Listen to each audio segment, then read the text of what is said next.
Dear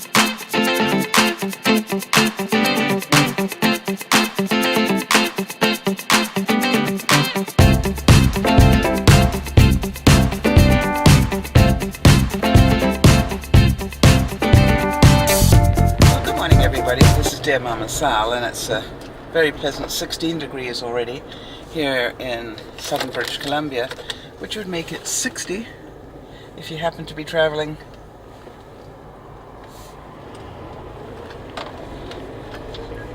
about 10 minutes south of me in Washington State. It's a beautiful morning. There's very, very little cloud in the sky, and what there is high. You know, it's really high. So that's great. Now, as you can probably hear, still a little chesty and probably still a little wheezy.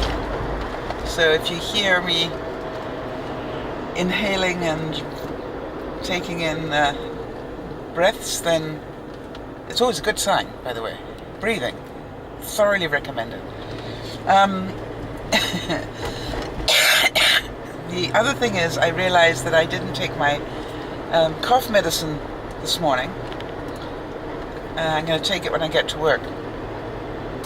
So that means that I could have a coughing fit, and if I do, that'll sound scary, and I'm absolutely fine. Alright, so what shall we have as our word of the day? There is the question. I have really not given that any thought at all. It's unusual. I normally do think about it while I'm putting my makeup on in the morning. That I think I will talk about this morning, and I have absolutely no idea whatsoever this morning. So I managed to get a video up. Pretty good timing yesterday, considering how late I was home. I didn't actually get home until I think after 7:30 last night. By the time I had left work and then gone to get my car serviced, to have an oil change done, and all of those things, and then I had my car washed, because that's part of the service, you get a free car wash. So by the time I'd done those things, I didn't get home until 7:30. So I thought I was going to be really late getting the vlog up, but I wasn't. I did a really good job of timing that and cooking dinner and everything else, sort of all nicely paced. That would be the word for the day, pacing. Yeah, I had paced myself well. I wasn't sort of stressing out in any way or doing anything.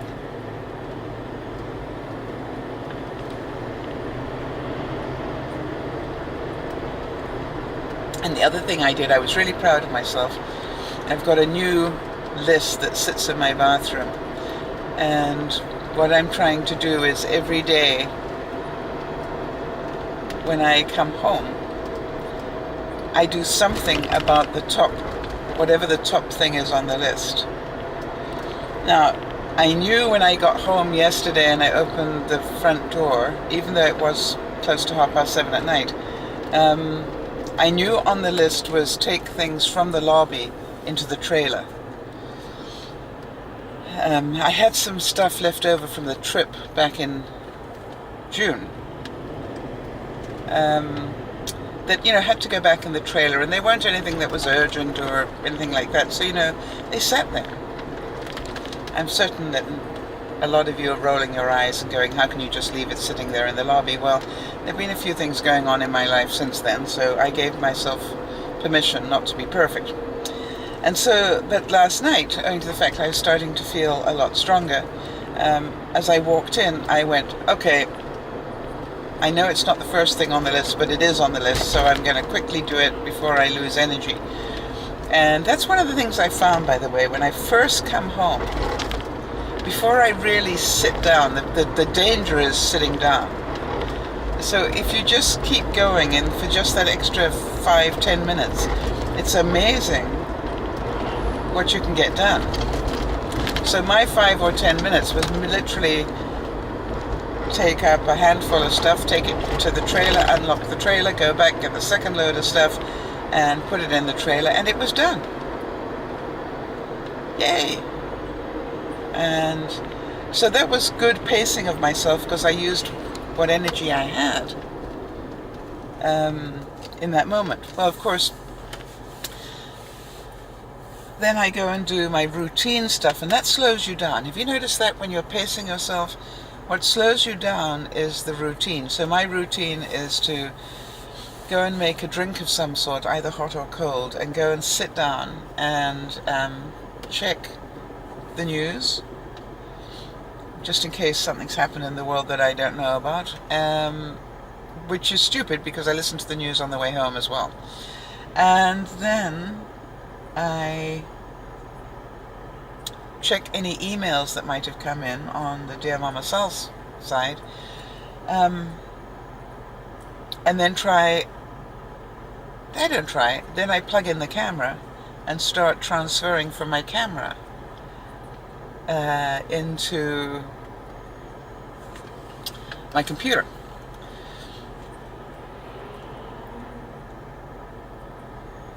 Now, I used to do that whilst watching the news, now that I think about it, because, those are the days before my television broke.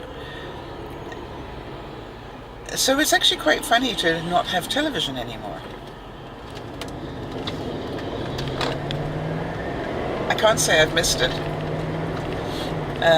The only thing is, I'm not watching the news as in-depth as I used to.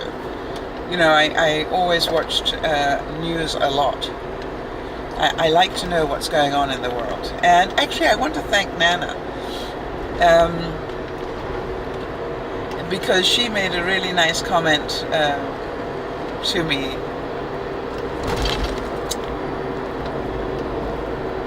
in the last couple of days on an email, and saying that was one of the things that she missed while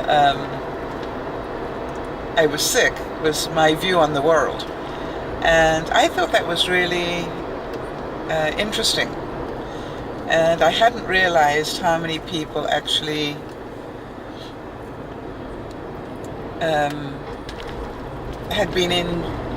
had enjoyed actually my views on not necessarily politics. I try not to do too much of that, but my views on world events, and perhaps some of my reading on world events. So it was really nice to hear, and I think people are interested in news, but it depends how it's delivered, as we know.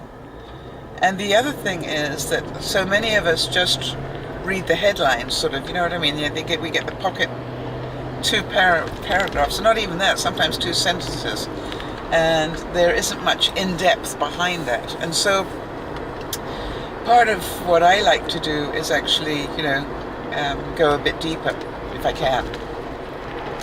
And that's where I really miss Dougie at the moment, because Dougie is away, and he'll be back soon. He'll be back in August. He's gone home to his people in Kenya. But as you know, Dougie and I can sit and discuss the news for a long time. And in terms of pacing, one of my hobbies in life, if you like, is, as some of you know, is I train young people for the medical interviews here in Canada. I say the medical interviews because it's not enough that you got great grades. You've got to pass an interview to get into med school. And a lot of people are at a distinct disadvantage on that one. And I have, over the years, very quietly, I never advertise it, very quietly built myself quite a reputation for getting people through this interview. And particularly, funny enough, Asian students. And the reason that I concentrated there was because I had some success there, and what I've discovered is the Asian community speaks a lot to one another. And I've had the most incredible telephone calls from people saying to me, I've heard about what you do through Mr. So-and-so's third cousin 15 times removed, and he told me this in Ontario or something, and I'm going, huh? Anyway, it turns out that in some way one of the relatives knew the story of what I had done for their son or daughter, and boom, off it went. Anyway, so you know what I mean, the word of mouth thing goes really well in that community. So the reason I'm telling you this story is I got a really nice call from one of my students who's now in second year med school. And I want to tell you something, some people are just downright braver than others. Because this young man really had a lot going against him. He really did sound immature for his age, and he was older than most that applied. And that is a catch-22, because if they're young and sound immature, that's expected. But if they are already in their mid to late 20s and sounding immature, then that's a big no-no if you're trying to get in to be a medical doctor. So I had quite the job with this young man, because you not only have to change attitude, because one of the things about the Asian culture is everybody is very, very polite, and that's wonderful. But if it's immaturely polite, then that's not what you're looking for in a doctor. So anyway, it's a long story. So I had to basically help him change his body language, his voice tone, and the way in which he spoke, which was quite a bit. And I actually don't do anything on the scholastic side. You better know your stuff. I only help you get into that interview, get that interview done. So it really, really interesting. Now you go, boy, who would spend money doing that? Well, people who really want to be a doctor do. And as some of you have heard, I guess, over the time that you've been listening, I've had people that tried 4 times and couldn't get in, and I got them in. So I have not a perfect record on it, but I have a very high percentage record. And I'm not worried about the fact that my record isn't perfect, because life happens. It can be a bad day, the person, I can't be there for them on the day. If they let their nerves get the better of them, however much I have trained them for that not to happen, if on the day they freak out, then I can't be there to help them. So I understand that you don't get a perfect record, but as I said, it's a very, very high record. So the reason that I'm mentioning it even is because as I was busy pacing myself last night, I get a call from this young man, and he happens to be in town. And so we had hoped to get together on Saturday, but then I remembered I have to go to a funeral on Saturday. By the way, if you think I've been going to rather a lot of those, it's unfortunately part of being my age. And from this point onwards in my life, I will go to more and more funerals, unfortunately.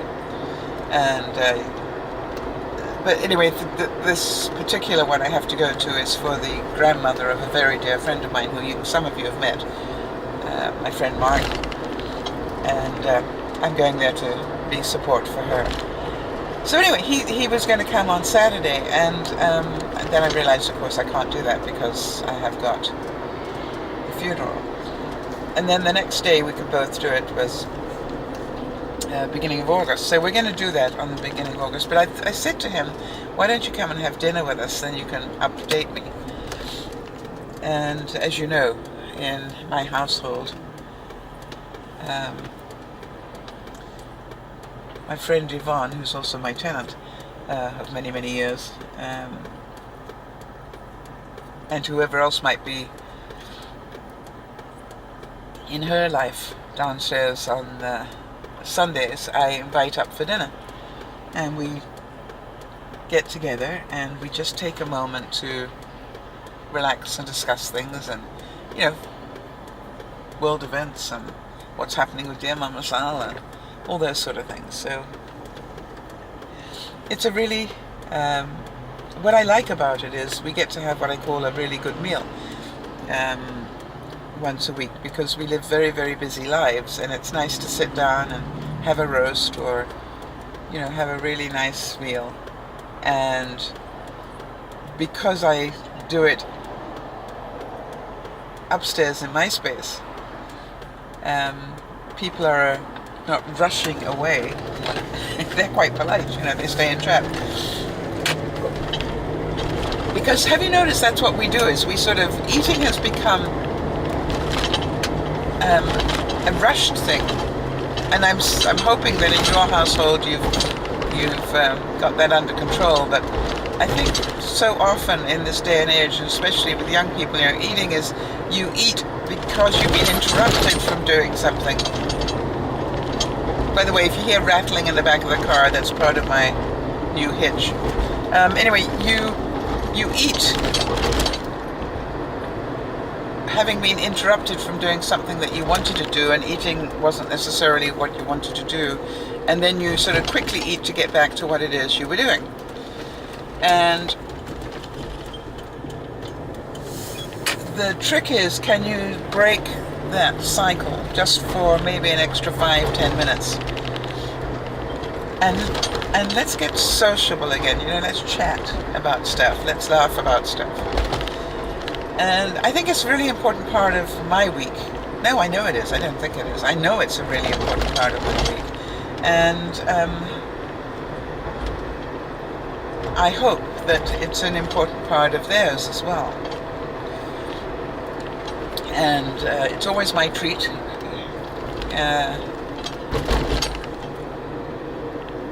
And I'm one of those people, I really do like a nice roast, or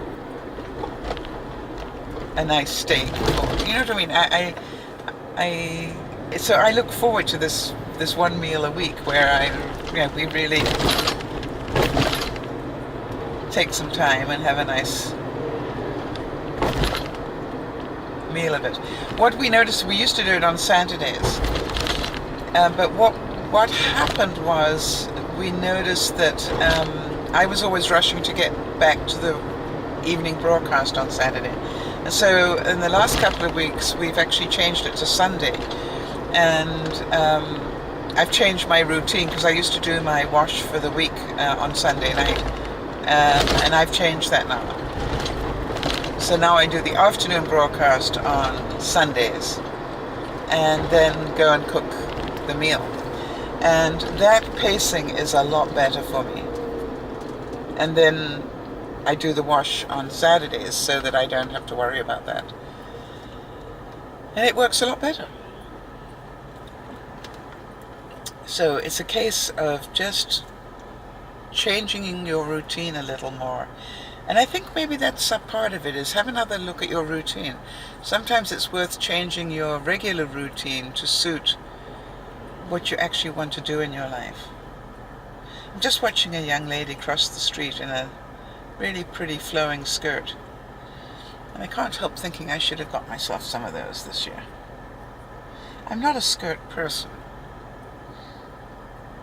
but they do look cool in more ways than one.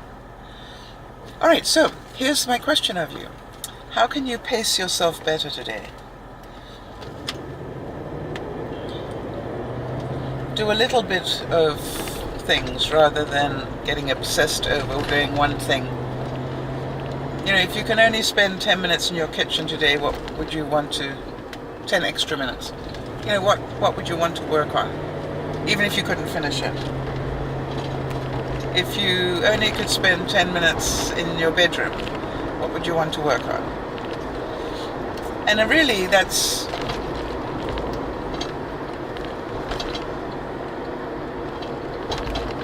a way of doing it. So I'm gonna go to work and try and continue to pace myself at work. By the way, because I was sick last week, I'm overwhelmed again at work. There's a backlog. But I'm not worrying about it. I'm just doing my usual routine. And as Yvonne says, I do it in chunkas. I love that expression of Yvonne's. In other words, I'll do 1 hour of this and get as far as I can, an hour of this, get as far as I can, an hour of this, get as far as I can. And as far as possible, do it that way. And what happens when you do that is you actually do feel a lot more balanced because you're getting a little of everything done. Now, obviously, I leave myself a couple of hours in the day totally unscheduled because they're going to be those emergencies that crop up during the day. And if you don't plan for those, then you're stupid. I put those in as part of my day because they're going to come. We know that. All right, so I'm hoping that you will pace yourself well today and thereby have less stress. If any of you have any tips on how you pace yourself and why it works for you, or maybe what you used to do versus what you do now and why what you're doing now works better for you, or vice versa, please feel free to share them, because I always find that those sort of comments from viewers really help give people ideas of what they might try. So feel free to let me know how you pace your day. And you'll be helping people for a long time, because as you know, the comments stay there for quite a while unless they get removed. So just think you'll be helping other people. So have a wonderfully well-paced day. This is Dear Mama Sal saying big virtual hug and bye-bye for now.